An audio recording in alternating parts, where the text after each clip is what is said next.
I better write something down today. So this morning I got on the computer and I put a few words together. And firstly, welcome to all members, former members and guests.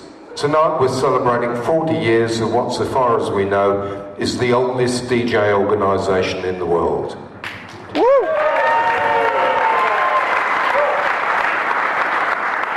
SEDA was formed in an upstairs room of the Calverley Arms in St John's Road, Royal Tunbridge Wells, on the 6th of January 1974 by 6 mobile DJs.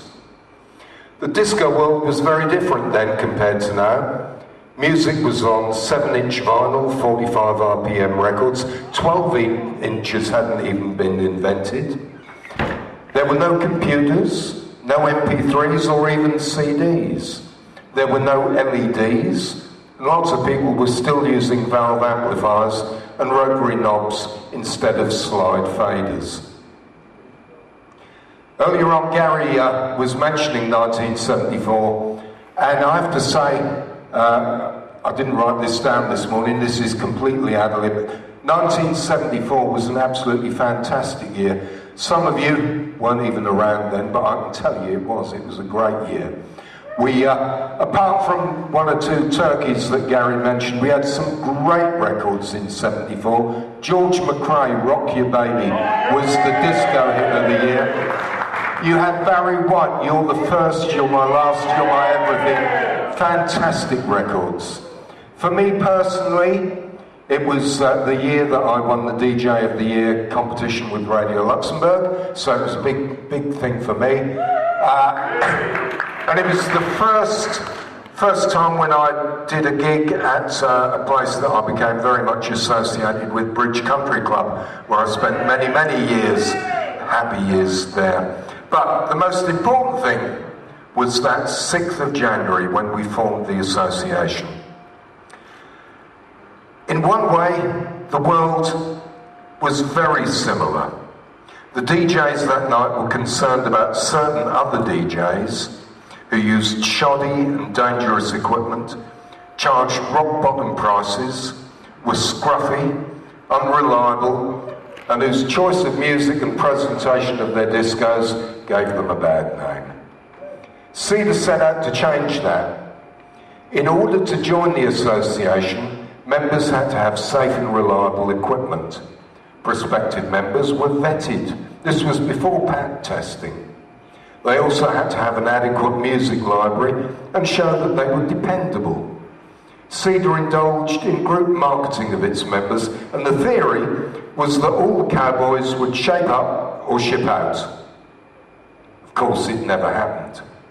60 quid SID is still a bone of contention today, although I'm sure that SEDA and other associations which emulated it did a lot to make a difference in raising standards and expectations. So what did SEDA do in its 40 years? We developed a standard form of contract which was approved by the government's Office of Fair Trading.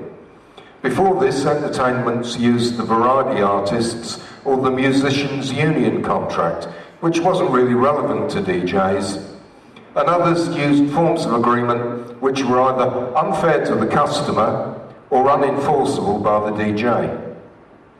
We lobbied Parliament against the restrictive practices of the musicians' union, which controlled the copyright body PPL, Phonographic Performance Limited, which restricted so-called needle time in pubs, clubs, and even on radio and TV, and forced people to employ bands and orchestras.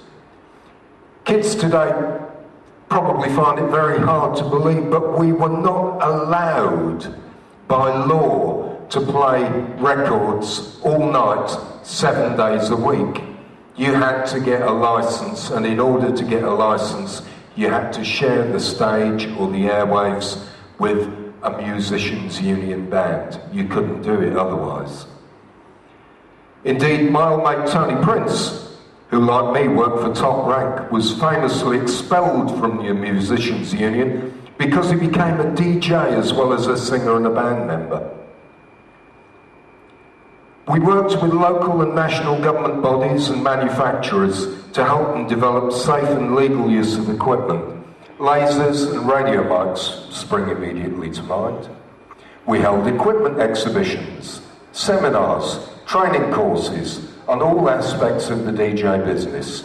First aid, fire prevention, transport, accounting, basic electronics, mic use, mixing, and so on and so on.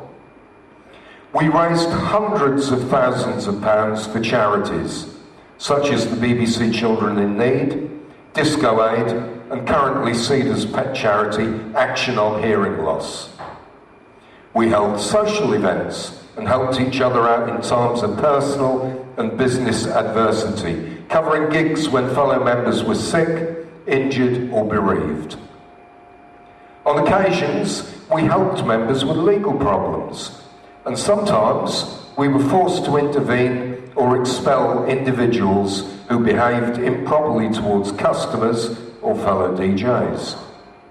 We had a code of practice and insisted that DJs had pat tests, fire extinguishers, circuit breakers, first aid kits, and yes, those fire extinguishers, Brian, well, I've made a note of that, and that they could use their equipment competently. The world in general is a vastly different place now to 40 years ago. When we formed SEDA, we were very ambitious, but I don't think any of us even thought about life in the next millennium. But here we are, 40 years later, and SEDA is still going strong and continuing to do vital work for its members and for the industry.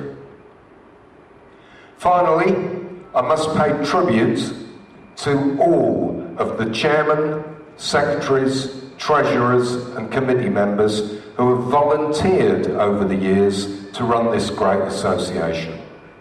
Without them, SEDA could not do what its constitution says it should do, to promote the art and professionalism of DJing. Ladies and gentlemen, would you be upstanding and give 3 cheers for SEDA? Hip hip! Hooray! Hip hip! Hooray! Hip hip! Hooray! Thank you very much. God bless you all. Come on, ladies and gentlemen, let's get better than that.